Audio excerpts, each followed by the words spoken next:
বন্ধুরা, আপনারা কি জানেন, যখন কোনো মানুষ এই পৃথিবী ছেড়ে চলে যায় তখন তার আত্মার প্রথম রাতটা কেমন কাটে এবং সেই আত্মার সামনে কে আসে? আর সবচেয়ে বড় কথা হলো, সেই রাতে আত্মার সঙ্গে ভগবান বিষ্ণু ও যমদূতের কি সম্পর্ক থাকে? এইসব তথ্য জানা প্রত্যেকটি মানুষের জন্য অত্যন্ত জরুরি। তাহলে চলুন এই রহস্যময় কাহিনীটা মন দিয়ে শোনা যাক।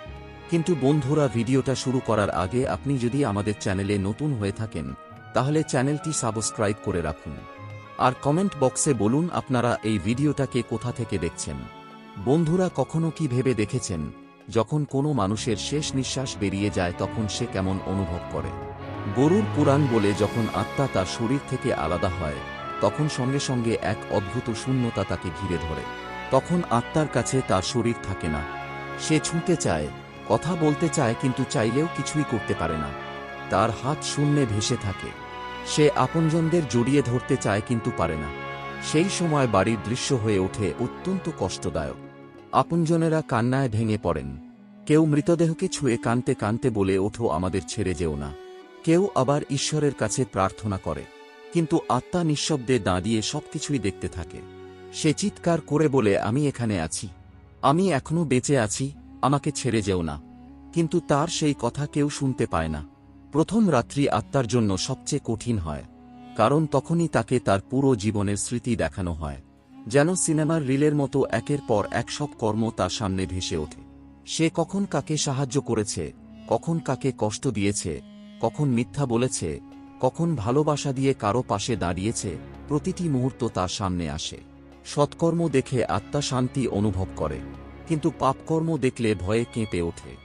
বন্ধুরা, গরুর পুরাণ বলে, আত্মা তার বাড়ির প্রতিটি কোণায় ঘুরে বেড়ায়। সে তার সন্তানদের দেখে তাদের মাথায় হাত বুলিয়ে দিতে চায়। সে তার মা বাবা কিংবা জীবনসঙ্গীকে দেখে ভাবে, যদি আমাকে আরেকটু সময় দেওয়া হতো তাহলে আমি সবার খেয়াল রাখতে পারতাম। কিন্তু তখন আর সময় তার হাতে থাকে না। এই টান তাকে আরও অস্থির করে তোলে। বন্ধুরা, প্রথম রাতের সবচেয়ে ভয়াবহ মুহূর্ত আসে তখন, যখন আত্মার সামনে যমদূতেরা উপস্থিত হয়। গরুর পুরাণ অনুযায়ী যমদূতের শরীর বিশাল এবং ধ্বজাবহ। তাদের চোখ জ্বলন্ত আগুনের মতো জ্বলে। হাতে মোটা দড়ি আর হুক থাকে। পাপী আত্মার কাছে তাদের আগমন যেন ভয়ঙ্কর এক ঝড়ের মতো। আত্মা তাদের দেখে কেঁপে ওঠে। কিন্তু বন্ধুরা, যারা জীবনে সৎকর্ম করেছে, যাদের মনে ভক্তি আর দয়া আছে, তাদের সামনে যমদূত শান্ত কণ্ঠে বলেন, ভয় পেও না, তোমার যাত্রা এখন শুরু হতে চলেছে। এরপর আত্মাকে একটি পথ দেখানো হয়। এটি কোন সাধারণ পথ নয়। গরুর পুরাণে বলা হয়েছে এই পথ নানা রূপ ধারণ করে। কখনো এটি অন্ধকারে ঢেকে যায়, যেখানে আত্মা কিছুই দেখতে পায় না। কখনো তা আগুনের মতো দাউ দাউ করে জ্বলে ওঠে। কখনো তা বরফের মতো শীতল হয়, যেখানে আত্মা কাঁপতে থাকে। আবার কখনো এটি কাঁটায় ভরা থাকে, যেখানে প্রতিটি পদক্ষেপ আত্মার দারুণ যন্ত্রণা হয়। বন্ধুরা, প্রথম রাত্রি সবচেয়ে রহস্যময় এবং সংবেদনশীল হয়। শেষ প্রহরে যখন পুরো ঘর গভীর নিদ্রায় ডুবে থাকে, তখনই আত্মা সবচেয়ে বেশি অস্থির হয়। সে নিজের দেহের দিকে আকৃষ্ট হয়, প্রিয়জনদের দিকে তাকায় এবং ভাবে, কতই না ভালো হতো যদি আমাকে আর কিছু সময় দেওয়া হতো।